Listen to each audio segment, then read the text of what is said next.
Shalom teman-teman yang terkasih dalam nama Tuhan Yesus Kristus. Bagaimana kabar teman-teman semua? Semoga kita dalam keadaan sehat dan kita terus ada dalam kasih dan penyertaan Tuhan. Dan tentunya kita tetap selalu bahagia di dalam mengiring Tuhan. Ya teman-teman, jumpa lagi bersama saya di channel DM News. Saya ucapkan terima kasih yang sebesar-besarnya kepada teman-teman yang selalu support channel ini dengan cara like, komen, dan subscribe. Kiranya Tuhan Yesus senantiasa memberkati teman-teman, baik dalam pekerjaan, pelayanan, apapun yang teman-teman kerjakan, kiranya Tuhan Yesus senantiasa memberkati.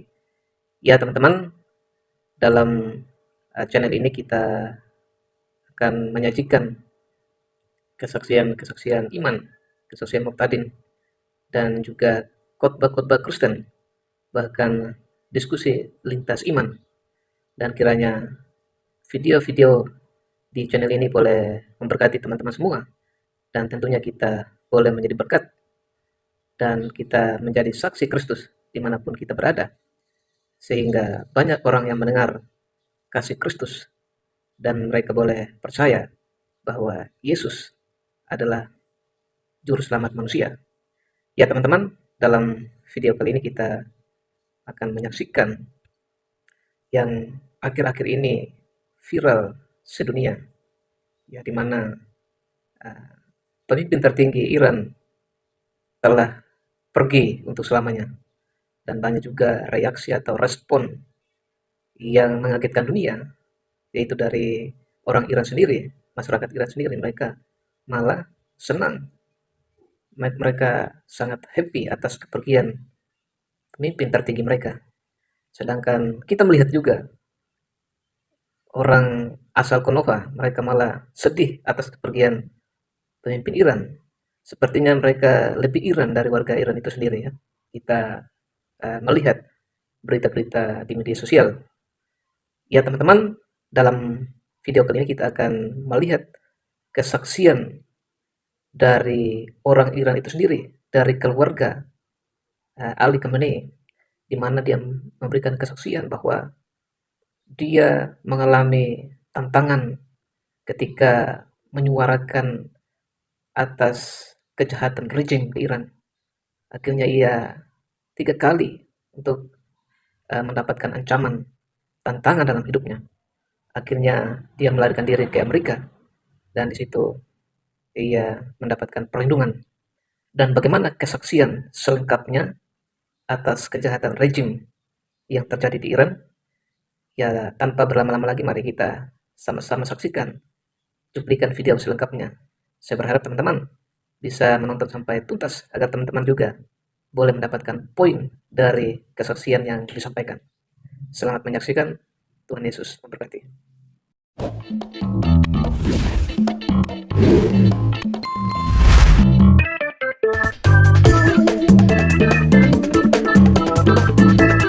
Silakan Ibu Masih Ali Nejat untuk berbicara. Nama saya Masih Ali Nejat. Saya adalah seorang perempuan dari Iran. Tuan Presiden yang mulia, para anggota Dewan, saya merasa terhormat diundang oleh Amerika Serikat untuk memberikan kesaksian di hadapan Dewan Keamanan Perserikatan Bangsa-Bangsa. Saya berada di sini hari ini untuk memperingatkan Anda atas nama jutaan rakyat Iran bahwa yang dibutuhkan sekarang untuk menegakkan keadilan bagi mereka yang memerintahkan pembantaian di Iran adalah tindakan nyata dan konkret terhadap rezim yang tidak memahami bahasa diplomasi. Perserikatan Bangsa-Bangsa telah gagal merespons dengan urgensi yang dibutuhkan pada saat ini. Dewan Sekretaris sendiri, Sekretaris Jenderal sendiri, belum berbicara secara terbuka menentang pembantaian yang sedang terjadi di Iran hanya melalui pernyataan tertulis dari juru bicaranya. Diam pada saat ini mengirimkan sinyal, mengirimkan pesan kepada para pembunuh, para pengunjuk rasa muda beserta anggota keluarga mereka. Saya sangat yakin bahwa rezim di Iran telah mendengar pesan yang jelas dari Sekretaris Jenderal.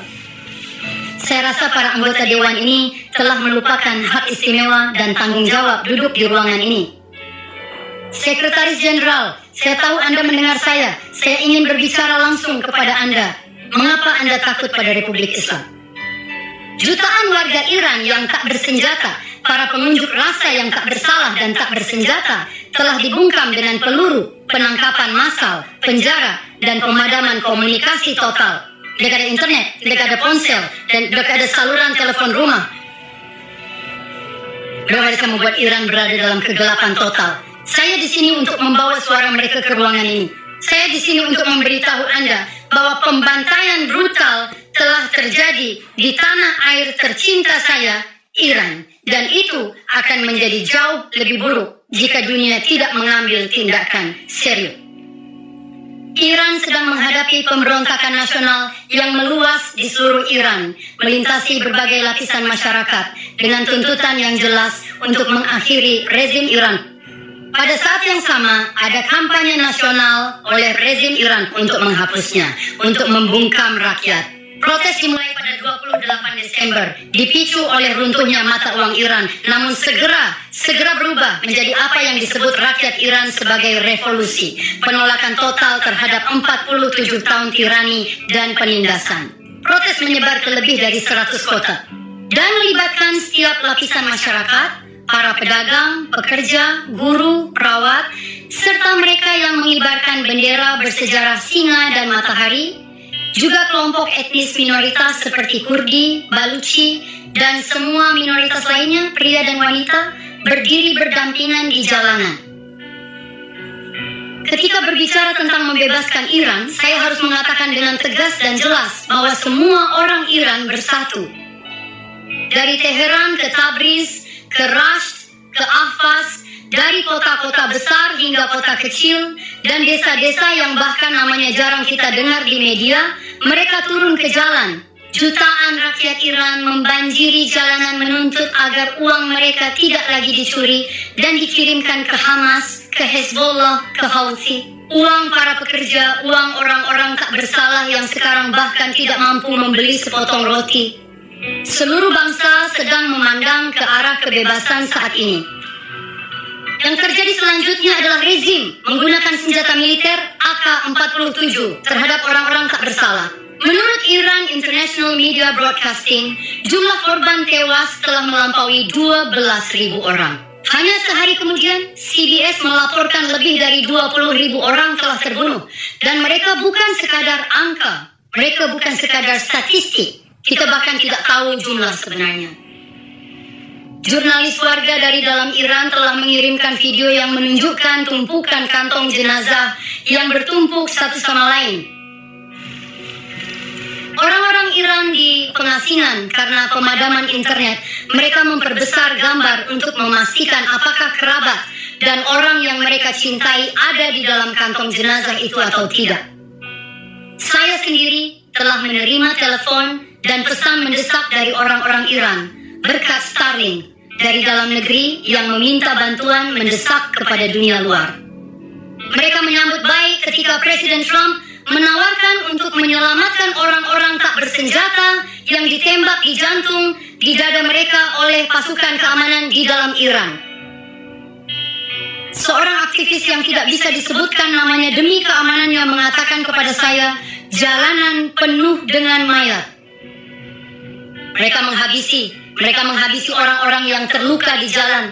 Mereka mengatakan kepada saya bahwa pasukan keamanan telah menyerbu rumah sakit dan membawa pergi orang-orang yang terluka. Saya juga telah menerima banyak pesan dari keluarga para korban yang mengatakan bahwa pasukan keamanan memaksa mereka membayar uang untuk mengambil jenazah orang yang mereka cintai agar bisa dimakamkan. Pada 8 Januari 2026, rezim Iran mematikan internet dan memberlakukan pemadaman komunikasi teknis. Bukan untuk menghentikan protes karena masyarakat sudah muak dan mereka turun ke jalan di mana-mana, tetapi untuk menyembunyikan kejahatan dan kebrutalan mereka. Ini bukanlah kesalahan atau kegagalan teknis.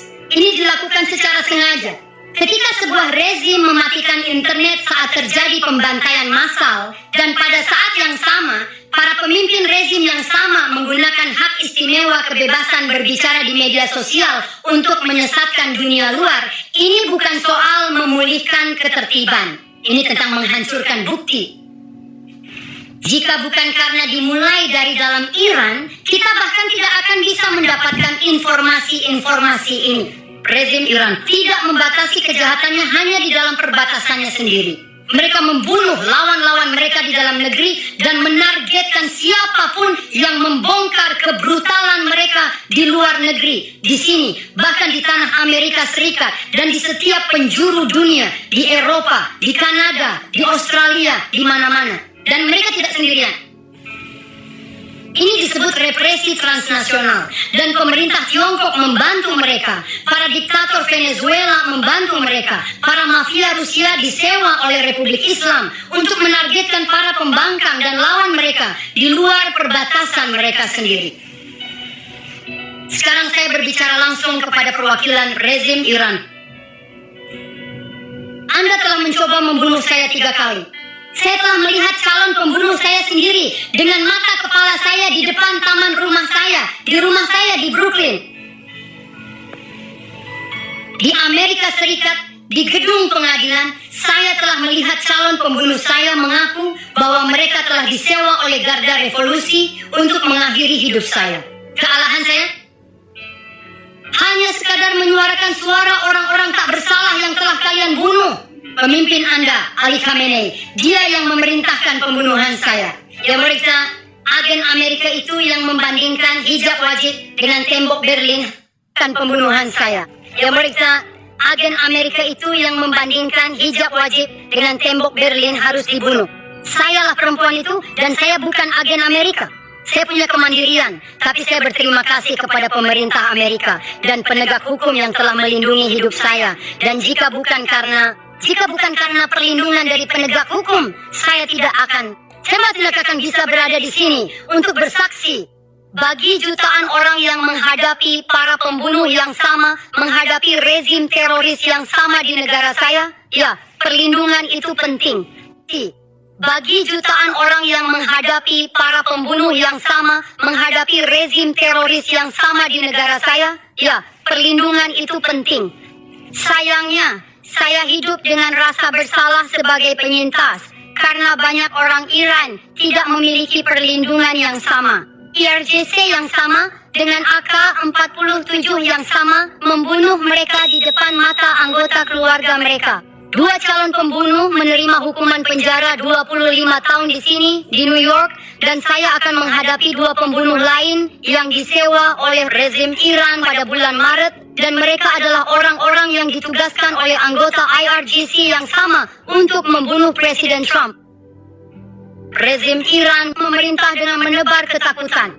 Mereka membuat orang-orang menghilang dari kehidupan publik, dari ingatan, dari sejarah. Jadi hari ini saya ingin mencatat nama-nama mereka yang menolak untuk takut dan dihapuskan. Setayesh Shafi, 20 tahun. Sebelum internet diputus, dia menulis di media sosialnya, "Mereka memutus internetku, tapi aku mencintai kalian semua." Dia dibunuh oleh IRGC rezim Iran. Raben Moradi, 17 tahun, ditembak dari belakang. Seorang pemain sepak bola muda, dia dibunuh oleh IRGC yang sama. Mehdi Zat Parvar, seorang atlet populer.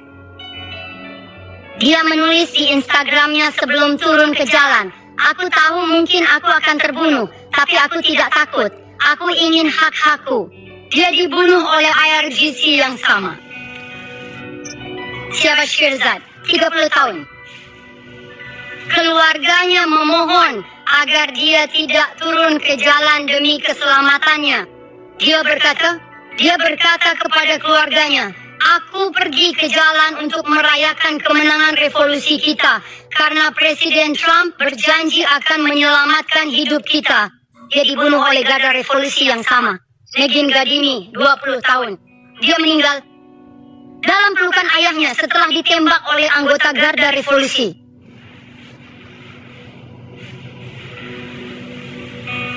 Ini saya merasa bersalah karena tidak menyebutkan nama-nama lainnya. Daftar nama-nama itu terus berlanjut tanpa henti. Mereka tahu akan menghadapi senjata dan peluru, tetapi mereka menginginkan keadilan. Jadi sekarang izinkan saya menyebutkan nama para pembunuh mereka. Ali Khamenei yang menyatakan bahwa para pengunjuk rasa akan ditanggapi dengan setimpal. Kepala Kehakiman Ghulam Hussein Mohseni Ejehi dan para komandan IRGC yang secara terbuka bersumpah bahwa hukuman akan diberikan secara maksimal.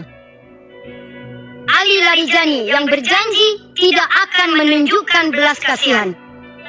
Bagi mereka yang mempertanyakan rezim, sementara putrinya sendiri, keluarganya sendiri tinggal di sini di Amerika Serikat, mereka tidak pantas menikmati hak istimewa kebebasan di Amerika.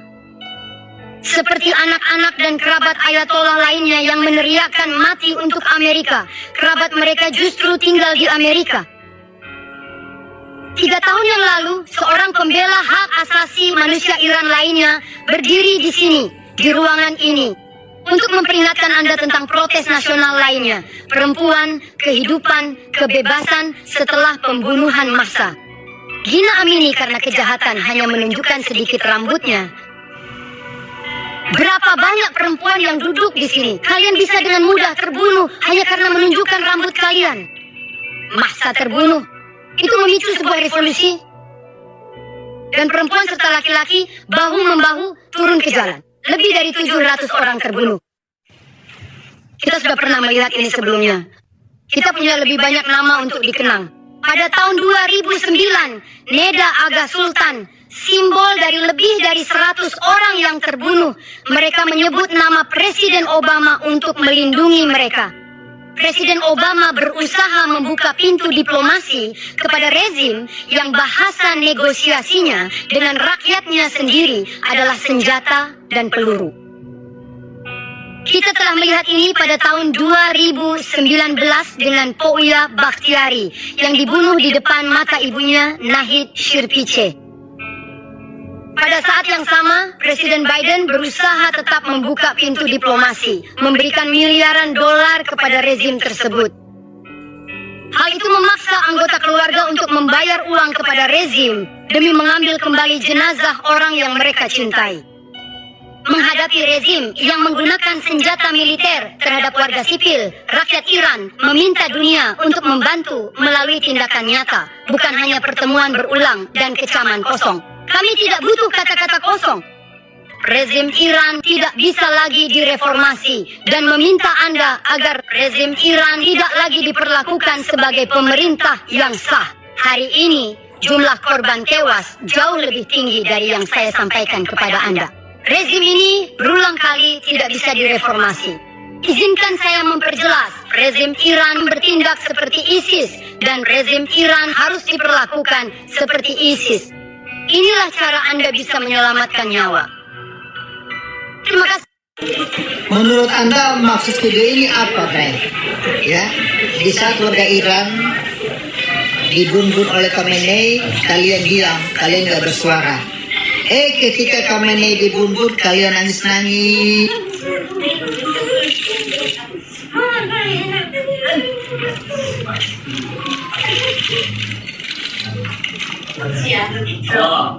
Bukan pada kami buatan untuk sudah mati. Oh, kemarin konfirmasi yang ada kalau get the stuff. We are honored to come before your presence today, lifting up the arms of honor to come before your presence today, lifting up the arms of our president. We pray for your continued blessing and favor to rest upon him. We pray for wisdom from heaven to flood his heart, his mind, and Lord, you will guide him in these challenging times that we're facing today. I pray for your grace and your protection over him. I pray for your grace and protection over our troops and all of our men and women serving in our armed forces. And Father, we just pray you'll continue to give our president the strength that he needs to lead our great nation as we come back to one nation under God, indivisible, with liberty and justice for all. We pray your heavenly blessing upon him in Jesus' name. Saya kemarin pernah lihat di TikTok yang orangnya pergi untuk Al-Fatihah untuk Khamenei. Kalau mau Al-Fatihah, Al-Fatihah aja. Kenapa kok jilat-jilat kursi? Pasti kalau bisa cerita dalam Khamenei juga dari situ, kamu pasti cium-cium jilat-jilat. Kalau mau Al-Fatihah, Al-Fatihah aja udah cukup sebagai tugasmu. Itu kamu Al-Fatihah atau nafsu? Al-Fatihah setahu saya yang tahu orang pergi Al-Fatihah sebagai jinak-jinak. Kayaknya deh, itu kayaknya bukan Al-Fatihah deh. Tolong ini udah dipakai sedikit.